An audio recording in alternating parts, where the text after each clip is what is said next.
Bonjour à toutes et à tous et bienvenue au Cryptos Technical Briefing. Chers amis, ravi de vous retrouver mardi 10 mars 2026. Alors que le monde s'enfonce dans la peur géopolitique et que les marchés sont sous pression, alerte rouge technique donnée sur le marché action, notamment les actifs risqués en bourse. Alors, dans ce contexte, est-ce que le cours du Bitcoin sera en mesure de résister? Rappelez-vous, nous en avons parlé mardi dernier ou dans les semaines qui avaient suivi le déclenchement de la guerre en Ukraine. Bitcoin avait résisté avant de finalement finir par s'aligner sur les actifs risqués en bourse et de développer davantage son bear market cyclique. Bon. Un blabla court ce matin, 3 parties. Première partie, je vais passer en revue des données fondamentales. Alors, effectivement, actuellement, les vidéos collapsologiques s'envolent. D'ailleurs, sur YouTube, ce qui fait 1 million de vues, c'est les vidéos qui annoncent la 3e guerre mondiale, 4 ans de guerre, le pétrole à 500 $, etc., etc., etc.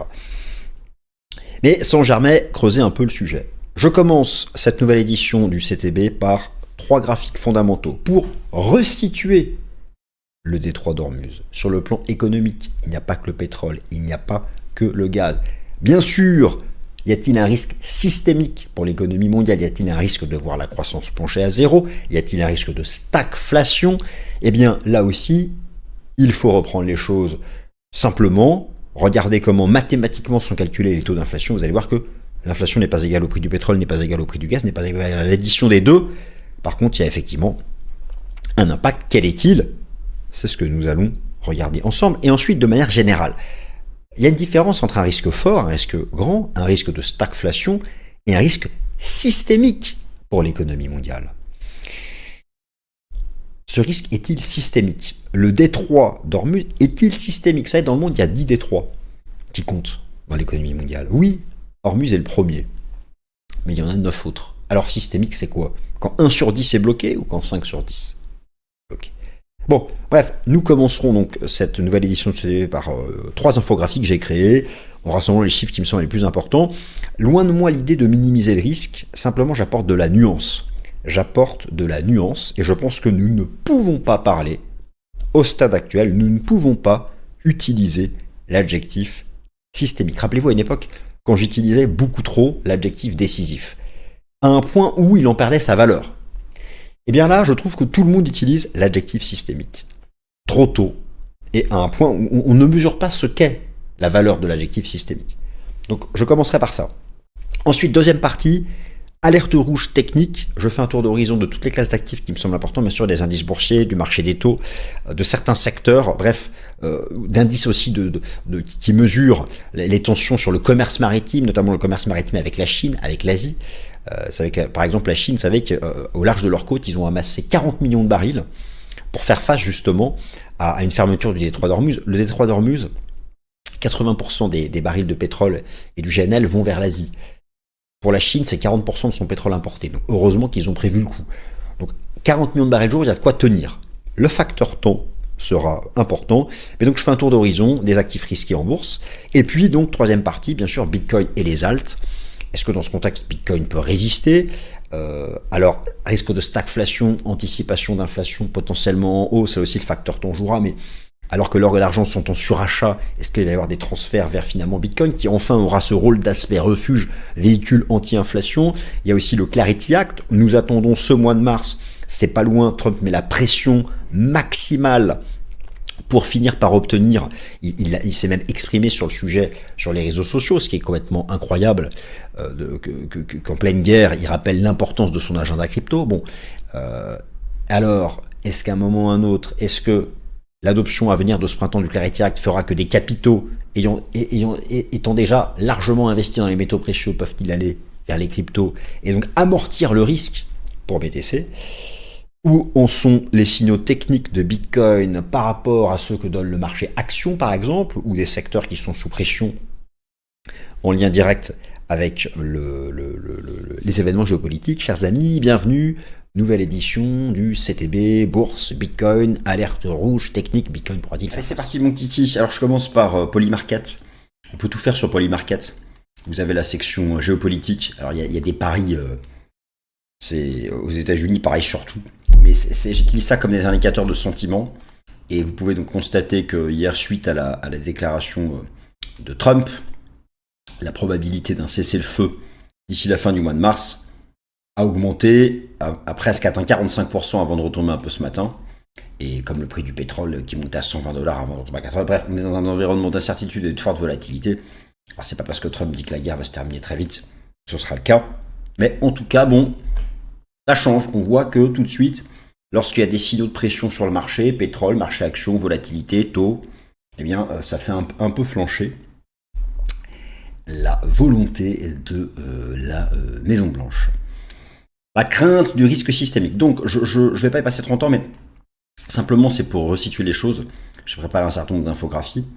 Effectivement, le sujet, si vous voulez, le principe d'un risque systémique, c'est un fait, un élément à la base isolé, ça peut être la faillite d'une banque, ce que vous voulez, qui entraîne un effet de contagion sur l'ensemble de l'économie. La question, en fait, que tout le monde se pose, parce que si le marché est en choc, là, c'est pas parce qu'il y a la guerre. Le marché choque, le marché est volatile, parce que le détroit d'Ormuz est fermé. Il est complètement fermé, alors ils n'ont pas tiré des barrières, mais si un bateau essaye de passer, il se mange un drone, et donc voilà, les bateaux ont décidé de... Les compagnies maritimes, ces priorités aux marins, elles se sont mis en pause. Donc, la question, s'agit-il d'un risque systémique? Chacun, je vous laisse interpréter les choses, je vais vous donner moi les chiffres bruts. C'est donc 15% de la consommation mondiale de pétrole, pas 20, pas 25, pas 50, c'est 15%. La région, c'est 22% de la production mondiale de pétrole. Mais pourquoi c'est uniquement 15? Parce que vous avez 7 millions de barils jour.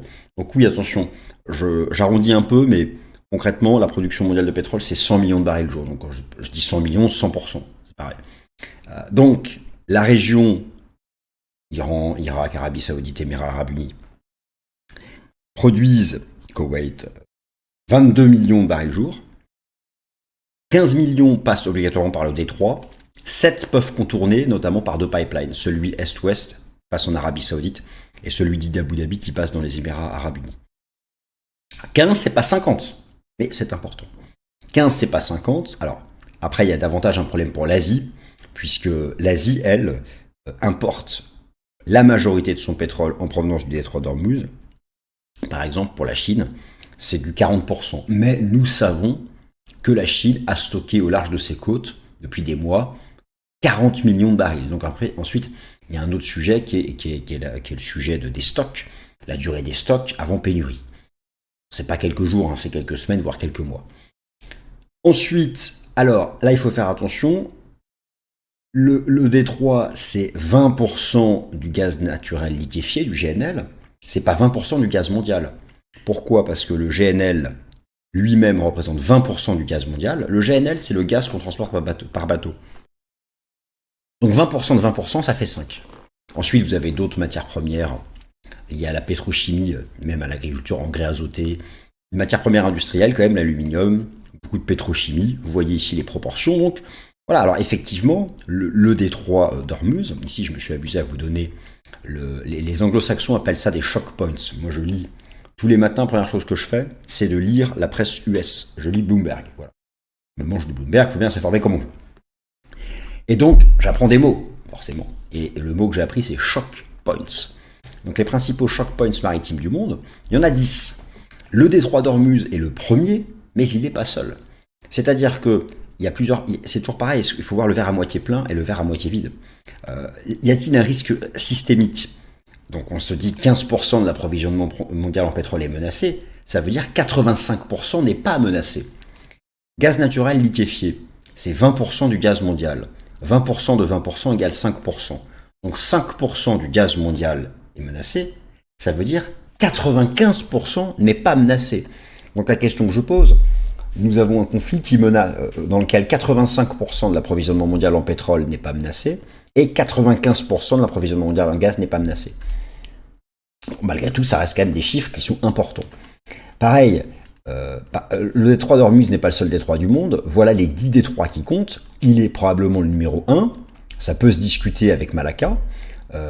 Nous pourrions parler de risque 6. Je minimise rien, j'apporte juste un peu de nuance. Il faut apporter de la nuance parce que vous avez vu, dès lors que vous entendez parler d'un pétrole à 200 $, il est monté à 120, boum, il retombe à 90 direct. Bon. faut apporter de la nuance, surtout dans les phases chaudes comme ça, de volatile du début. Faut pas être one way fin du monde. Vous avez vu, je me suis amusé à regarder les statistiques de vidéos sur YouTube. Celle qui explose, là, c'est celle qui dit ça y est, c'est foutu. WW3, la Russie arrive, la Chine va s'y mettre, c'est fini, c'est terminé. Acheter des boîtes de conserve. Ça fait de la vue. Moi, je suis sûr que là, j'apporte des éléments de nuance, tout le monde s'en fout. On me dit, oh, Vincent, tu rêves. C'est foutu, c'est terminé. Je te l'avais dit. C'est pour ça que j'ai appris à vivre, à faire du survivalisme, à faire des vidéos de survivalisme. Bon.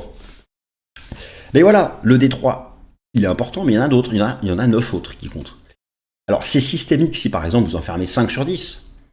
Là, il y en a un seul. Mais en fait, Hormuz est quand même très important. Hormuz est quand même très, très important. Pareil, ces derniers graphiques fondamentaux, après on regarde les charts. Le risque de choc inflationniste. Et encore, j'ai plein d'autres choses, mais le choc inflationniste. L'inflation n'est pas égale au prix du pétrole et du gaz.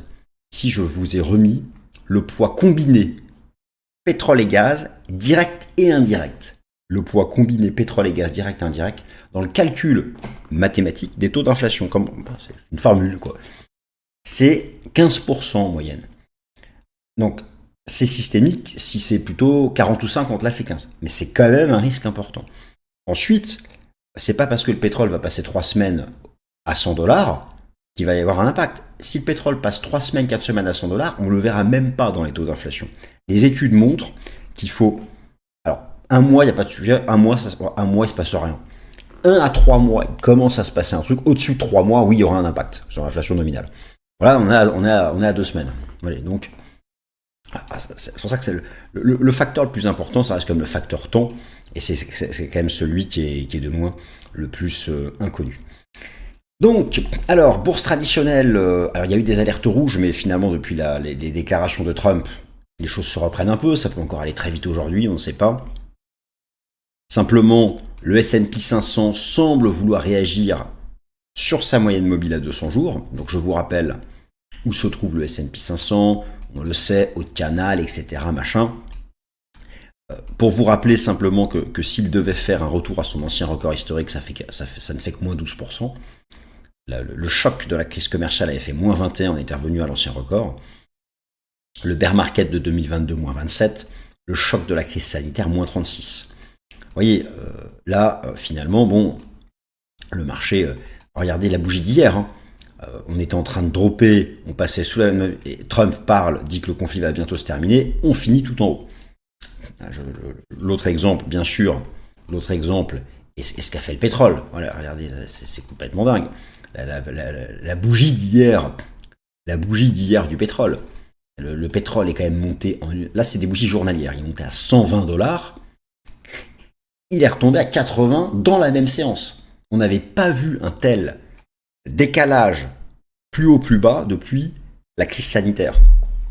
Donc ça montre quand même que ce conflit, c'est le sujet majeur. Et que Hormuz, le marché est rassuré dès lors qu'on dit que ça va se terminer rapidement, parce que, voilà, Hormuz, c'est quand même si les chiffres ne sont pas si impressionnants que ça d'un point de vue global, on sait par exemple que pour l'Asie, c'est quand même beaucoup plus important en termes d'importation, en termes de pétrole importé.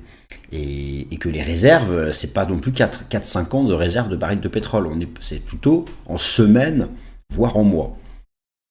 Donc c'est un sujet, en tout cas, donc pour ce qui est du prix du... Alors je vais un peu trop vite là. Donc sur le S&P 500, je vais remettre ici les enseignements du système Ishimoku. Vous voyez qu'il était en train de donner le même signal ici que le déclenchement de la guerre commerciale, ou encore le même signal que le début du bear market de 2022, ou encore de la crise sanitaire, c'est-à-dire cassé par le bas le nuage journalier du système Ishimoku. Eh bien, à la clôture, il l'a repris. Donc, c'est pas cassé. C'est une alerte, c'est pas cassé. On s'y accroche. Et j'ai l'impression que nous allons être soumis au gré des déclarations ci et là, des déclarations en provenance du président Trump, mais aussi de la partie iranienne. Pour la partie israélienne, ils ont l'air d'être chaud patate pour continuer d'être vitam aeternam, donc on ne sait pas trop si ça compte, mais quoi que si, toutes les déclarations comptent. En tout cas, voilà.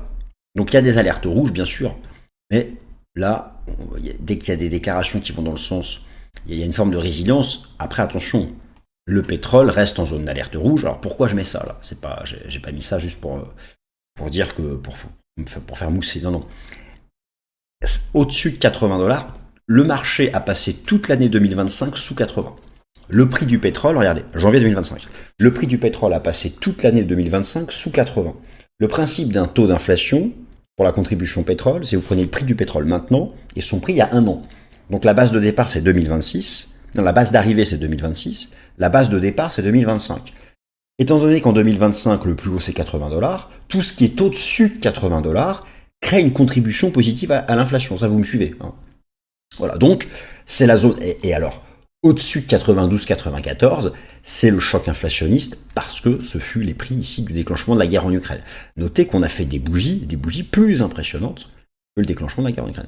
Donc là, quand j'enregistre la vidéo, on est revenu dans la zone d'alerte rouge. On a quitté la zone de choc inflationniste, mais tout ça peut aller très vite. Un vrai signal de détente, ce serait de repasser sous 80. On peut noter qu'on a fait la même résistance sur le RSI Weekly que le plus haut du début de la guerre en Ukraine. Bon, est-ce que c'est fini? J'en sais rien. Ça dépend de l'évolution du conflit. De la même façon, le VIX. Le VIX, regardez, le VIX, il est entré dans la zone d'alerte hier. Vous savez comment on interprète cette bougie-là? C'est une bougie weekly. On est entré dans la zone d'alerte et là, pour l'instant, on est revenu dans la zone soft. Donc c'est chaud, c'est volatile. Regardez la bougie hier du VIX. Ouverture ici, clôture ici. C'est très lié au prix du pétrole et à l'actualité autour de la durée de la guerre. C'est le facteur temps qui compte. Donc là aussi, on revient dans la zone plus soft. Mais c'est chaud. Est-ce qu'aujourd'hui on y rentre à nouveau ou pas? Ça va être en lien avec l'actualité. Dans les autres actifs majeurs qu'il faut suivre, vous devez, dans les autres actifs majeurs qu'il faut suivre, et le pétrole, vous devez suivre aussi le contrat TTF. Le contrat TTF, c'est le contrat qui fait référence pour le prix du gaz en Europe, c'est coté à la bourse d'Amsterdam. C'est chaud. Alors, pour le gaz, il y a un sujet parce que je vous ai dit qu'il y avait donc 20% du GNL qui passe par Hormuz. 20% du GNL qui passe par Hormuz. C'est un sujet donc pour l'Asie. C'est aussi un sujet pour l'Europe, puisque c'est environ 10 à 15% des importations européennes de GNL qui passent par le Détroit. Vous savez que l'Europe importe surtout son GNL des États-Unis. C'est le premier client. Donc c'est quasiment la moitié. Donc c'est pas non plus si systémique que ça. Si les États-Unis étaient à 10% et le Qatar, parce qu'en fait ça vient du Qatar, à 50%, là ce serait systémique. En tout cas, c'est chaud, on est sur une zone de résistance. Si on dépasse ça, ça explose, comme le déclenchement de la guerre en Ukraine. C'était là, voilà. Pour l'instant, on travaille le niveau, mais ça passe pas. Vous voyez, hein, bon. Donc tout ça est à suivre. Ça fait partie des choses à suivre. Ensuite, vous avez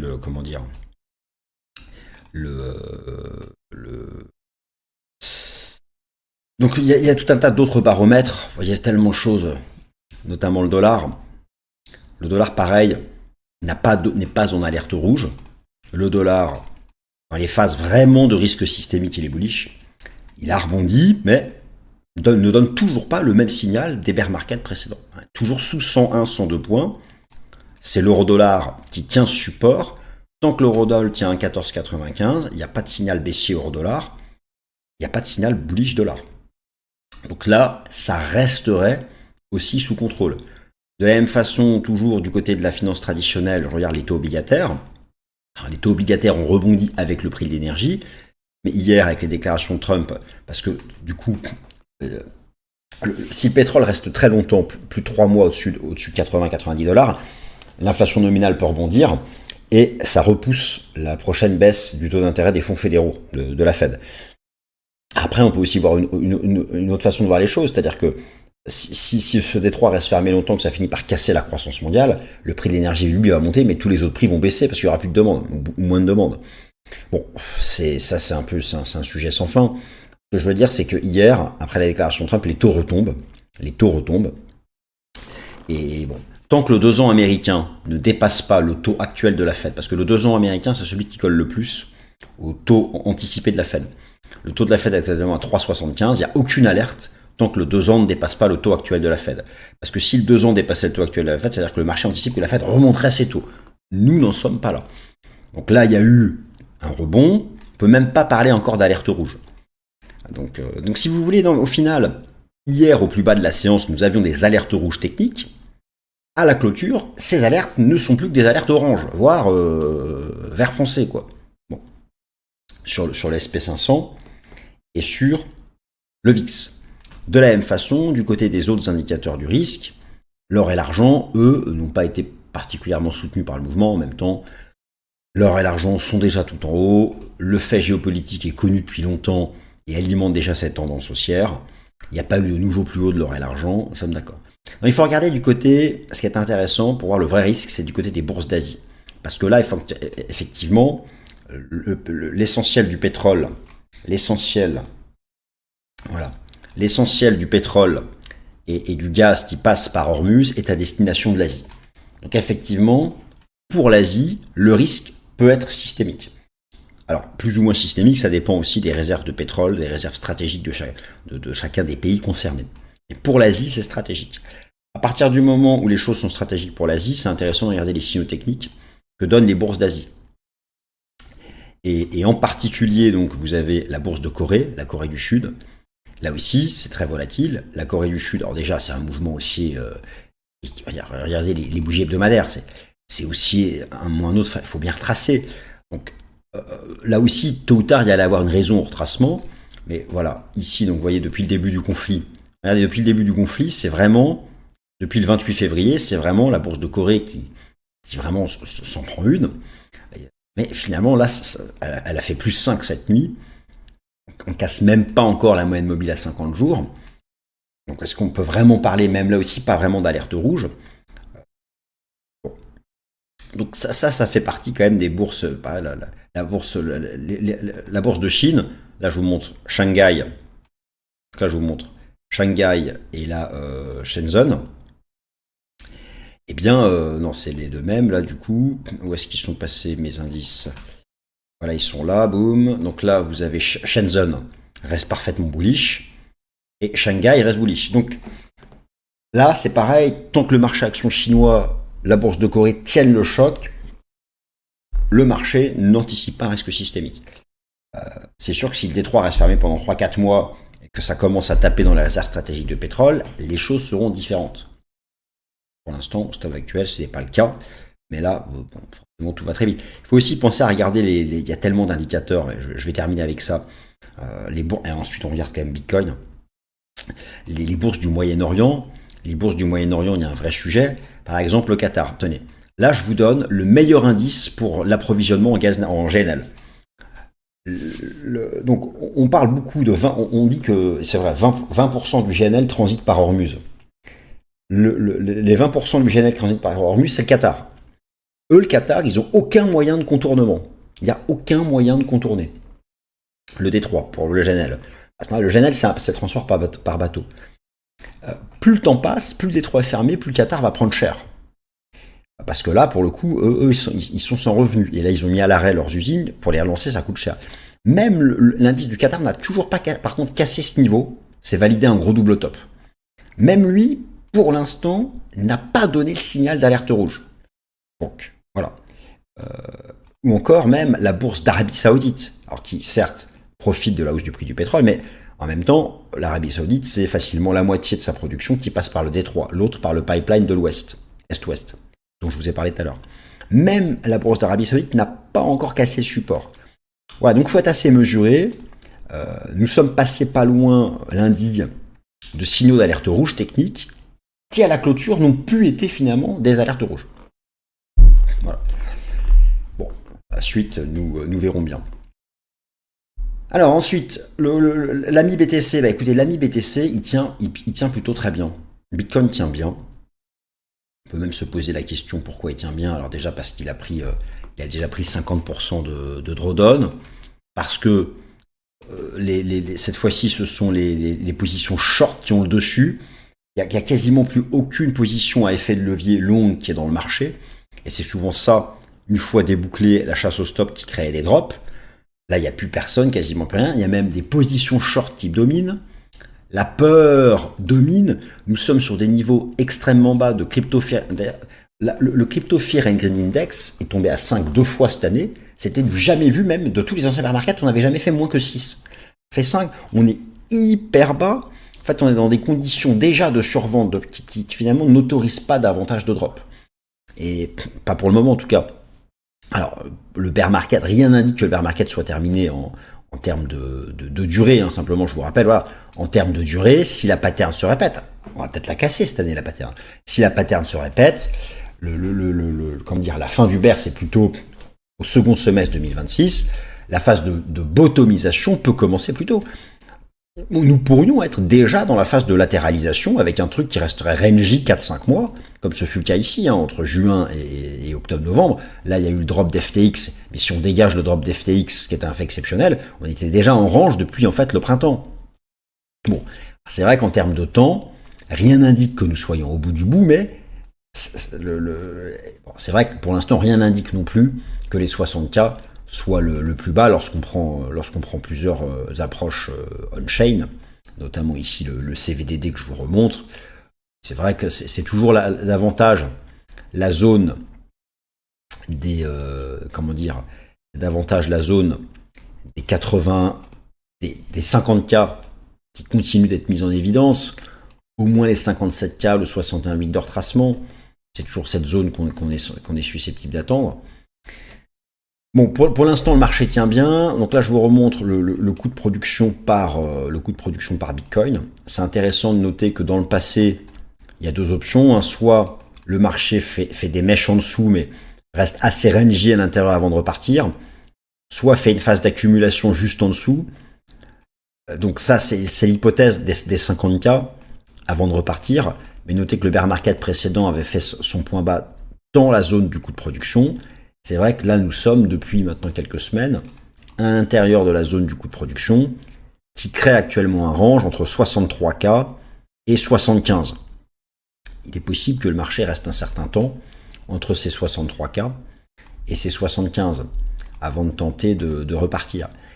Il est vrai que lorsqu'on regarde les indicateurs de momentum, à la fois, déjà de Bitcoin face au S&P 500, ça surperforme, Bitcoin la surperforme, et le RSI du ratio Bitcoin S&P 500 est en zone ultra basse.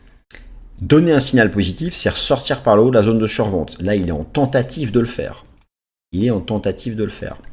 Vous regardez ensuite le ratio Bitcoin Gold, le RSI weekly, ici, est en train de rebondir sur sa valeur la plus basse, tente une reprise.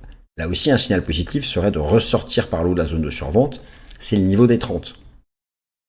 Donc il y a des éléments de force sur ces ratios, des éléments de force sur Bitcoin face à ces autres classes d'actifs.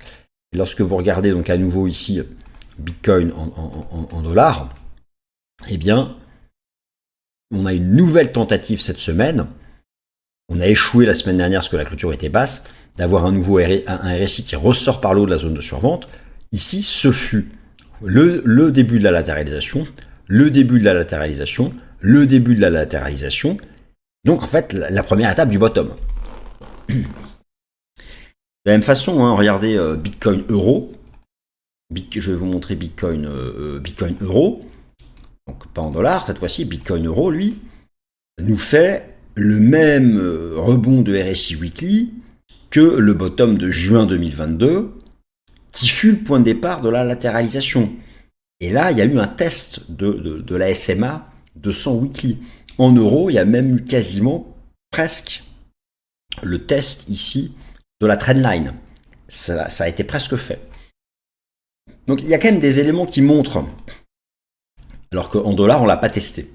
En dollars, on ne l'a pas testé. Vous voyez, la SMA 200 et la trend sont encore plus bas. Bon, voilà. En tout cas, il y a effectivement des éléments de résilience ce mois-ci, probablement dû au fait que ça pousse à mort sur le Clarity Act, que le marché espère d'ici la fin du mois un texte de compromis qui puisse être adopté au Sénat, et il y a des études qui estiment qu'une fois le Clarity Act adopté, ça pourrait être 500 ou 600 milliards de dollars d'actifs en attente qui pourraient enfin aller vers les cryptos, parce qu'elles attendaient le cadre légal. Et notamment d'un certain nombre de sociétés de gestion de fonds, même de banques, qui ont des desks crypto, mais qui n'y allaient pas tant qu'il n'y avait pas le cadre légal. L'or et l'argent sont complètement surachetés. Alors, est-ce que ça va réduire la durée du bear? Ou est-ce que ça va casser la pattern du cycle de 4 ans? Parce que le bear, tout le monde attend 1 an de durée moyenne. Ça veut pas dire, on peut commencer la latéralisation avant, mais vous voyez ce que je veux dire? Bon. En tout cas, Bitcoin s'accroche, tient des supports, il y a des premiers éléments de bottomisation de cycle, il n'a pas non plus dépassé de résistance. On a toujours une série en daily, vous voyez bien le trend baissier, et qu'au final, même si on remonte à 75, ça reste quand même baissier. On peut très bien remonter à 75, peut-être 78 et repartir en drop. Je vais vous remontrer ici le nuage journalier du système Ichimoku. Voilà, les bear markets sont toujours encadrés par le Kumo. On peut à nouveau le retester, peut-être la SSB, peut-être 79 et repartir en drop. Voilà. Donc, mais en tout cas, c'est vrai que, eu égard, et notamment à la séance d'hier, où tous les marchés donnaient des alertes rouges, le pétrole était à 120, le SP500 se prenait une claque, Bitcoin faisait plus 4. Bon. Donc, il y a des éléments qui peuvent sembler étonnants sur la mi-BTC. Voilà, donc là, je vais remonter moyenne mobile exponentielle cette fois-ci. On voit que les précédentes fins de bear market se faisaient autour ou un peu en dessous de la moyenne mobile à 200 exponentielle. C'est vrai que là, on est autour ou un peu en dessous. Mais je me dis toujours qu'il faut aller tester cette zone. En tout cas en dollars. C'est vrai qu'en euros, on l'a testé. Mais bon, c'est le dollar qui compte.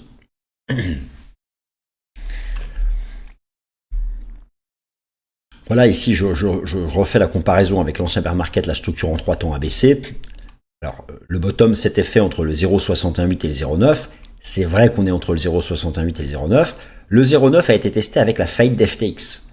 Est-ce que le piège, c'est justement d'aller atteindre le 0,9? Je sais pas, moi je me dis que tôt ou tard, quand même, il faut qu'on aille par ici, quoi. Ça sera le cas tant qu'on ne dépasse pas de résistance. Donc, si vous voulez, je vous remonte le coût de production par Bitcoin. Hein. C'est un range entre 63 et 75. Si on commence à dépasser 75, on va se poser des questions, mais bon, enfin voilà. Voilà en tout cas où nous sommes pour le moment. Et donc, oui, en bref, quelques haltes. Première halte dont je vais vous parler, elle est où? Où se cache-t-elle? La petite hype. Alors, hyper liquid ou hyper liquid, je sais pas comment on dit. Hype ou hyper liquid. J'ai trouvé ça pas mal ici, la prise de mèche, scénario classique. Hein. Vous savez, rappelez-vous la séance du 10 octobre, c'était la séance de deleveraging sur les alts. C'est toujours ça, on fait la mèche, on y revient. Donc il y a une prise de mèche, c'est propre, avec une div. On a le début d'une pattern de renversement. J'aurai un biais bullish au-dessus des 29. Un vrai biais bullish si on est capable de faire sauter la SMA 200. Mais on a peut-être ici une pattern de renversement. Donc c'est effectivement là, ça peut être le début de quelque chose, d'une relance sur Hyper Liquid. Mais sur ETH, toujours pareil. Donc, alors, nous sommes, oui, en zone basse.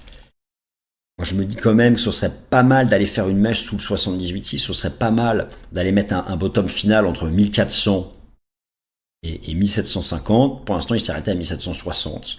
Bon. Là, ça tient, c'est la zone basse. On ne dépasse pas pour autant de résistance. Il y aurait un signal quand même de reprise si on dépassait les 2130. Vous voyez bien ce niveau-là. Là, si on est capable de redépasser les 2130, voilà, ici, hein, là, il y aurait le signal d'un rebond technique. Il y a comme sur Bitcoin, il y a une trend hein, qui fait comme ça. Donc, allez la chercher. Ensuite, on verra. Il doit y avoir le Kumo Daily d'ailleurs. Bah voilà. Bon. La situation est assez similaire au BTC. Alors, c'est vrai que sur Solana, j'aime bien le fait, par contre, qu'on soit allé tester le 78,6. De retracement de tout ça. C'est pareil, ça botomise. Il n'y a pas de dépassement de résistance. Comme sur Bitcoin et sur ETH, on a la trend comme ça. Et on a le Kumo Weekly. Sous la trend et sous le Kumo Weekly, on ne peut pas parler de quelque chose qui soit un bottom final. Et c'est le même cas de figure, en fait, sur le... Voilà, chers amis, ainsi s'achève cette nouvelle édition du CTB. Merci de m'avoir écouté. Salut, bonne semaine.